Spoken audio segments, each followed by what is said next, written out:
Okay, everybody, the next thing that we're going to talk about are sentence parts. Basically, how do you take those 8 parts of speech that we talked about in the previous video and combine them to make a sentence that has meaning? Every sentence is going to have a few basic parts. The two most essential parts of a sentence are what we call a subject and a predicate. If you don't have both a subject and a predicate, you don't have a complete sentence. So let's take this sentence. Mr. Kennedy teaches. That's the picture here that I found messing around with clip art in Microsoft Office is what I imagine I might look like a long time from now.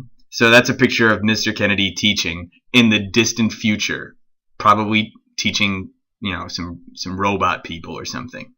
Anyway, what's going on in this sentence? Well, we have Mr. Kennedy and he is teaching. So we have a subject and we have a predicate.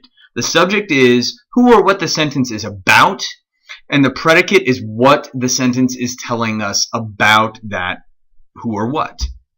So the subject of this sentence is Mr. Kennedy.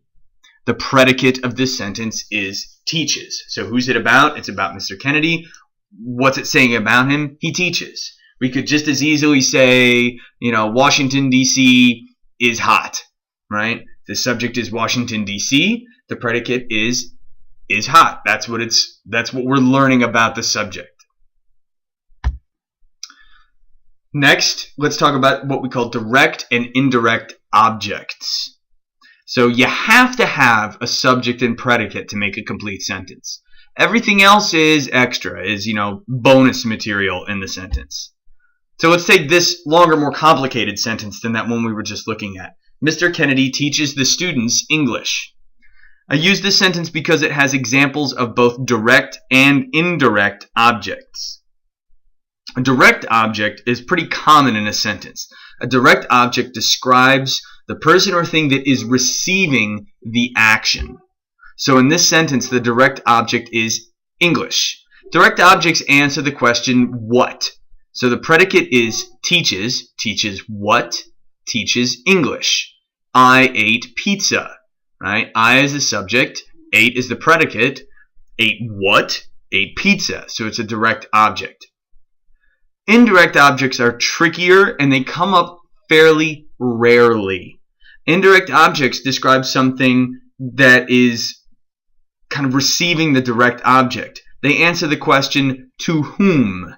So in this sentence, we have an indirect object. It's the students. So Mr. Kennedy teaches what? He teaches English. To whom? The students.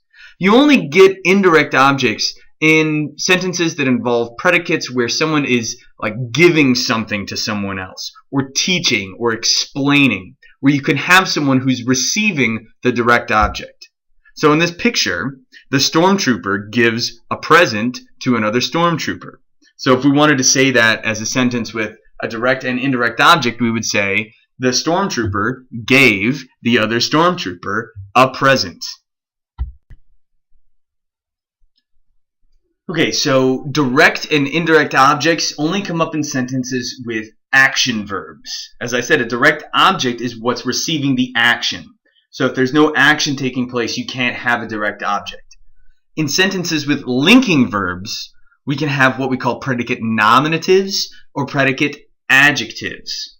So they follow a linking verb and, they explain what the subject is, right? What is it being? Predicate nominatives are going to be nouns and predicate adjectives are going to be, wait for it, adjectives. So take a look at this sentence. The students are smart. We've got a subject of that sentence, the students. We've got a predicate, are, and then we have the word smart. Smart's an adjective. So that's an example of a predicate adjective. What kind of students are they? They're smart ones. We could have said basically the same thing by saying, although we're changing the connotation, we could have said the students are geniuses. Now we still have a subject, the students. We have a predicate, are, and now we have a predicate nominative, geniuses, because that's a noun.